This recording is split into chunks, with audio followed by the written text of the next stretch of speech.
Assalamu alaikum. This is Sharup Mujumdar welcoming you all to the English news from BTV Chattogram. Let's begin with the headlines.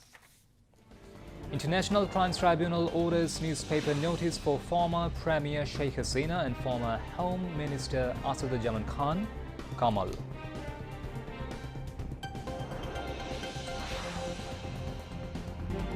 Second round of National Consensus Commission-led dialogue with political parties to resume tomorrow after a 13-day break.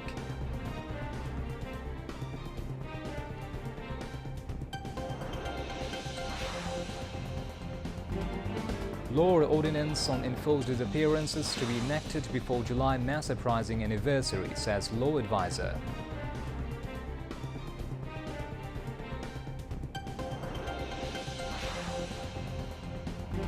Physicians suggest to follow health guidelines strictly as number of corona patients increasing daily.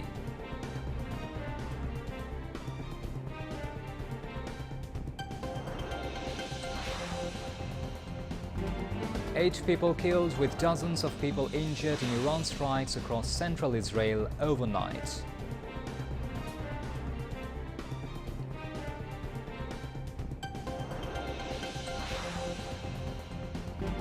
And Bangladesh national cricket team to take on Sri Lanka in maiden test of two-match series at Galle.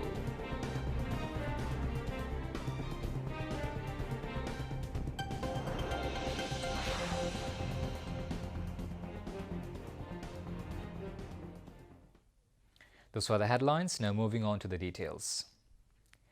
The International Crimes Tribunal on Monday ordered the authorities concerned to issue public notices in two newspapers summoning former Prime Minister Sheikh Hasina and former Home Affairs Minister Asaduzzaman Khan Kamal to appear before the court in a case over the July-August uprising.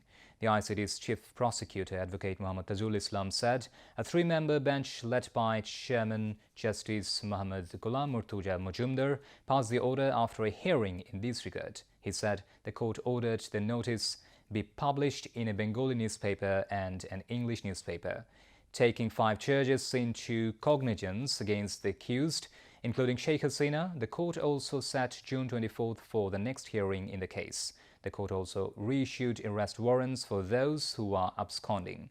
Earlier on the day, former Inspector General of Police Chaudhry Abdullah Al Mamun was produced before the tribunal.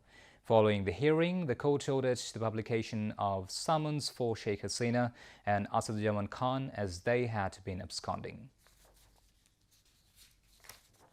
The second round of National Consensus Commission-led dialogue with political parties will resume tomorrow after a 13-day break for the Eid al-Adha holiday. An NCC press release issued on Sunday said the agenda for the dialogue includes the reform of Article 70 of the Constitution, the selection of Parliamentary Standing Committee chairpersons, representation of women in the legislature, the possibility of a bicameral parliament, and the appointment process of the Chief Justice. The second round of the NCC dialogue has drawn special attention in the political arena as Chief Advisor Professor Muhammad Yunus and BNP Acting Chairman Tariq Rahman agreed during a meeting in London on Friday that Bangladesh's next national elections could be held in mid-February 2026. In the backdrop of these developments, the second round of the NCC dialogue is expected to play a crucial role in encouraging both political parties and the government to finalize the July Charter, which outlines key reform issues. NCC Vice Chairman Ali Riaz and representatives of participating political parties will brief the journalists following the meeting, while BTV News will broadcast the proceedings live, the release added. Advisor on Law, Justice and Parliamentary Affairs, Professor Dr. Asif Nazrul announced that a law or ordinance on enforced disappearances would be enacted before the anniversary of the July mass uprising. Additionally, a powerful commission on enforced disappearances will be formed under this law.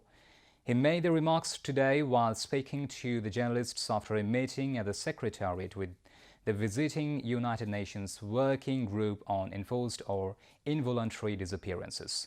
The law advisor said that a meeting with the UN Working Group on Enforced Disappearances had been held and that a decision had been made to draft legislation on the issue. He noted that the UN team provided several suggestions for formulating the law or ordinance. He further said the UN group expressed willingness to provide all kinds of support, including intellectual assistance regarding the matter. The meeting was attended by UN Working Group members Grazina Brodunska, Miss Anna Lorena Delgadillo Perez, Mohammed Jahidul Islam, and senior officials of the ministry. British High Commissioner to Bangladesh, Sarah Cook, met BNP Secretary General Mirza Fakhrul Islam Alamgir at the party chairperson's office in the capital today. The closed-door meeting, which began at around 10:30 a.m., was also attended by BNP Standing Committee member Abdul Moin Khan and Organizing Secretary Shama Obaid, both members of the party chief's Foreign Affairs Advisory Committee. BNP Media Cell member Sairul Kabir Khan said the meeting lasted for over an hour. A BNP source said the discussion focused on the country's ongoing political situation and the upcoming national election expected to be held in February next year. Since April and continuing through June, the coronavirus has once again begun to spread across the country. The number of infected patients is increasing daily, sparking fear and concern among the public. However, many people are confused and anxious about the symptoms of the new variant of coronavirus, the appropriate treatment, and when to get tested.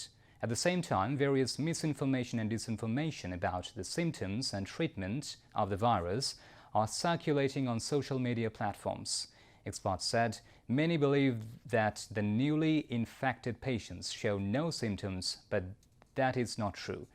They emphasize that every viral illness presents at least some symptoms. All healthcare centers in the city and Upazila have been kept ready for this purpose.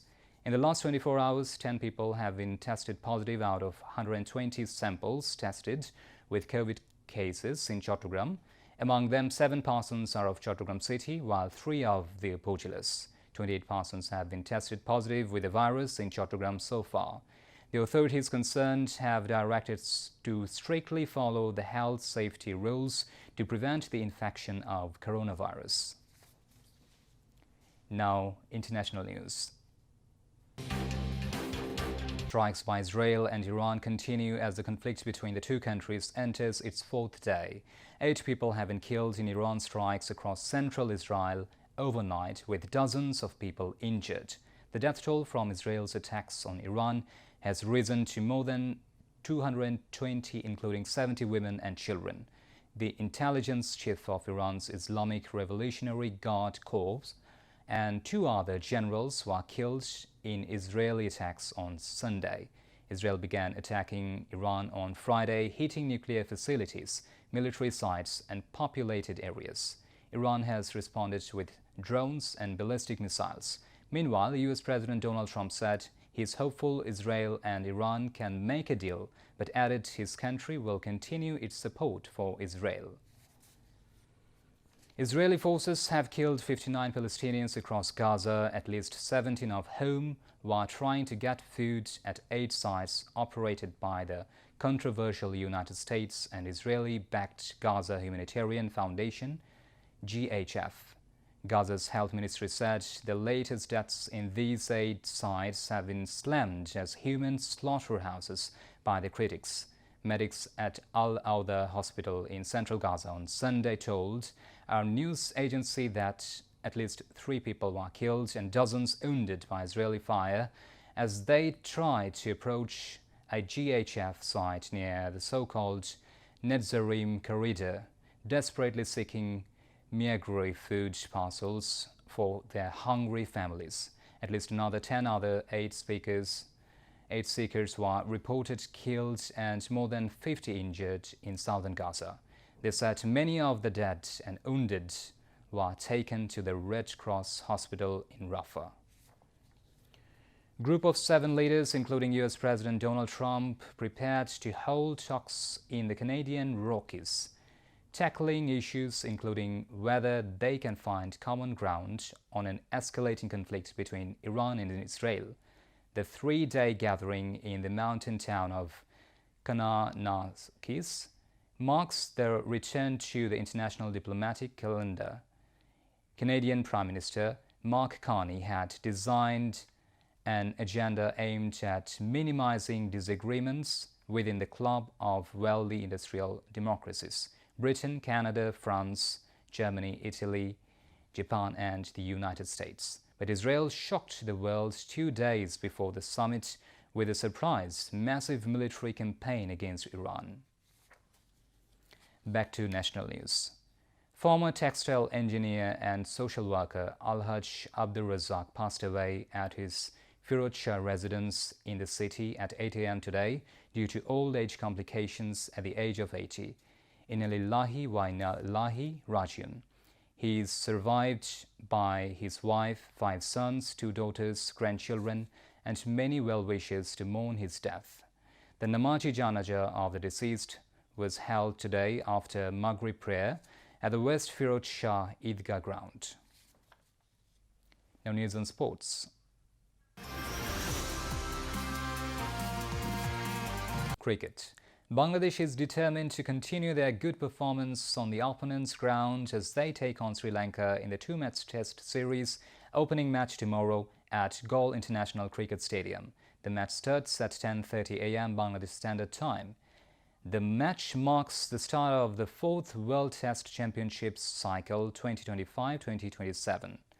South Africa emerged as champions in the last cycle, in which Bangladesh finished 7th while Sri Lanka finished 6th.